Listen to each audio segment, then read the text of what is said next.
राजू नवगरे 93च्या प्रस्तावावर बोलण्यासाठी मी आज इथे उभा आहे।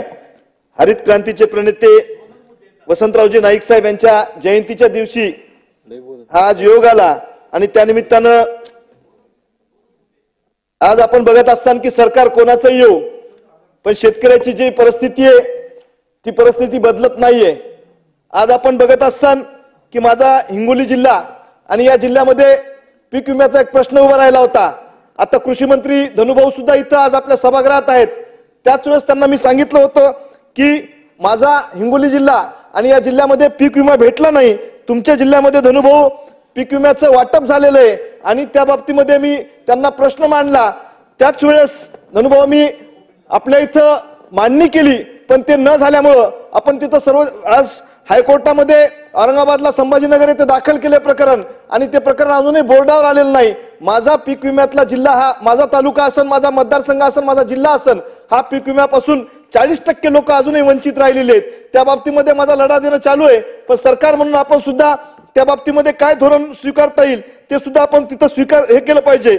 आज आपण ठिबक अनुदानाच्या बाबतीमध्ये कित्येक लोक अर्ज करतायत पण ते अर्ज करून सुद्धा त्या लोकांना पूर्वसंमती देण्यासाठी कृषी विभागाच्या माध्यमातून तिथं अडचण तयार होत आहे। त्या बाबतीमध्ये सुद्धा तिथं प्रयत्न आपण तिथं केले पाहिजे। आज अतिवृष्टी असेल, अल्प पाऊस असेल, यामध्ये शेतकरी तिथं पिचलेला आहे। लाईटच्या बाबतीमध्ये आत्ता सभागृहात सुद्धा मला सातत्याने फोन येत होते।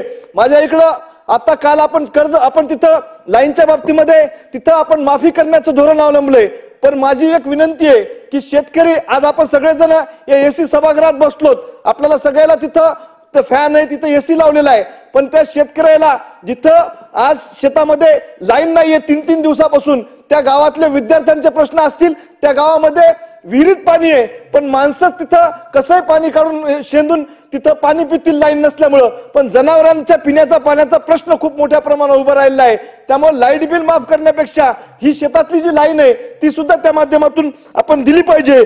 ठिबक अनुदानाच्या बाबतीमध्ये सुद्धा माझ्या जिल्ह्यामध्ये शेतकऱ्यांना त्या बाबतीमध्ये अनुदान मिळालेलं नाही, त्यासाठी सुद्धा माझा एक प्रश्न त्या माध्यमातून आहे।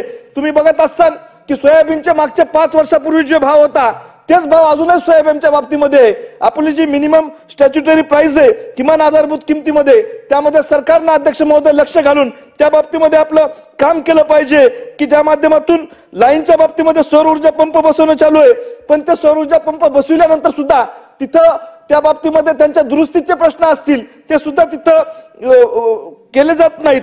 आज आपण बघत असाल की रेशीम उद्योगाच्या बाबतीमध्ये तरुण शेतकरी माझ्यासारखे या रेशीम उद्योगामध्ये उतरलेले आहेत पण रेशीम उद्योगामध्ये उतरून सुद्धा त्यांना ज्या बाबतीमध्ये अनुदान मिळायला पाहिजे, त्यांना ज्या बाबतीमध्ये प्रोत्साहन मिळायला पाहिजे ते सरकारकडून आम्ही अपेक्षा व्यक्त करतो। धनुभाऊ इथं बसलेले आहेत आणि त्याच बाबतीमध्ये गुंठेवारी ऍक्ट नुसार 31 डिसेंबर 2020च्या अगोदर जे काही अनधिकृत तुकडे पडलेले आहेत त्याची गुंठेवारी नियमावली जर केली तर त्यासाठी अनधिकृत झालेल्या गुंठेवारी नियमित करण्यासाठी शासनाने परवानगी दिली पाहिजे। गोठ्याचे पैसे असतील, विहिरीचे पैसे असतील ते MRGSच्या माध्यमातून शेतकऱ्याला उपलब्ध झाले पाहिजे। आज त्याच बाबतीमध्ये आपण बघत असताना की शेतकऱ्याला सरसकट कर्जमाफी देण्याच्या बाबतीमध्ये सुद्धा सरकारने विचार केला पाहिजे। एक कर्तव्यदक्ष कृषी मंत्री म्हणून कालच धनंजय मुंडे साहेबांनी माझ्या इथल्या एका शेतकऱ्यावर एक अतिप्रसंग आला होता की त्या शेतकऱ्याला बैल नसल्यामुळं तिथं त्या बाबतीमध्ये कृषी मंत्र्यांना त्यांना तिथं बैल उपलब्ध करून देण्याचं सुद्धा शिर्डी येथील शेतकऱ्यांना केलंय। त्याच बाबतीमध्ये कृषी मंत्री या सगळ्या प्रश्नाकडे अत्यंत सहानुभूतीपूर्वक बघून जे माझ्या जिल्ह्यातील शेतकऱ्यांना पीक विमा मिळाला नाही, माझ्या त्या शेतकऱ्यांना कर्जमाफीची आवश्यकता आहे आणि सरसकट कर्जमाफी देण्यात यावी ही मी विनंती करतो। थांबतो। जय हिंद, जय महाराष्ट्र।